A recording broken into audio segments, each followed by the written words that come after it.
Hello everybody, we're here with a local guitar player, Garvin. He's an artist that has played at many different venues around the Norfolk and Virginia Beach areas, including the Norville Music Hall. Zach, what do you see as the role of visual arts in society today, particularly in your profession as a heavy metal guitarist?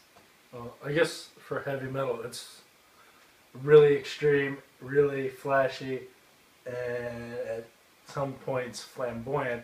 I guess the biggest example would be this guitar right here. Most players would probably play something along the lines of this style, or just very plain attention. So new communications and media technologies make imagery almost instantly available. Do you believe this has a positive or negative effect in your industry as a heavy metal guitarist?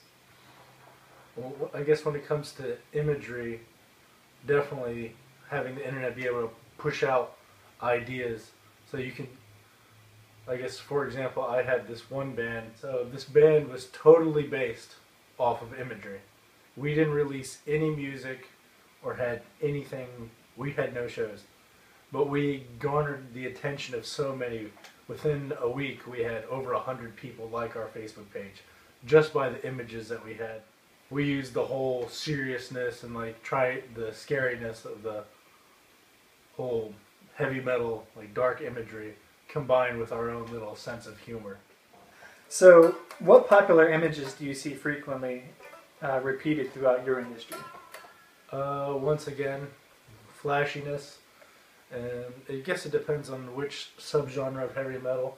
If you're going more towards the darker death and black metal, I guess you have images common ones, lots of armor, very scary, little tempting to look scary, and painting their faces from getting inspiration from bands like Kiss. Okay, so who is one of your favorite visual artists, and what is his favorite style of visual art within your genre of music? I would probably have to say, in terms of imagery, definitely Guar.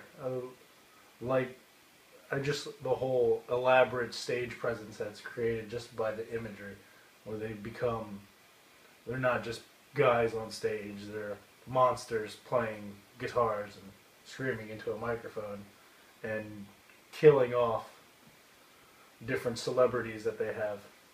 So they create an elaborate stage presence with stories and a mythology behind it that goes far beyond just the simple playing of the music. It's more than just a band, it becomes something entirely.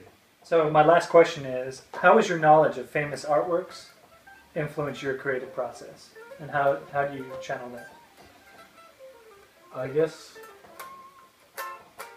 not so much famous artworks as contemporary art, more I guess art within the genre. Yeah, I guess how that's influenced me. I guess once again back to flashy guitars, long-haired, I guess. So how about in your guitar playing? How is, say, famous artworks within the heavy metal scene influence your own style? And how do you continually update yourself by looking back at these famous artworks? My stage presence when playing guitar, it's a lot of movement going around and a lot of really silly guitar tricks. Just that are basically just being obnoxious to the point where it's cool. So it's almost paying homage to the silliness of past guitar bands.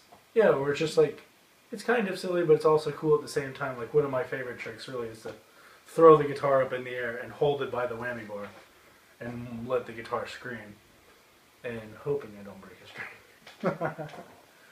Well, Zach, I really appreciate you taking time out of your day to answer these questions and help me out. Thank you. Yeah.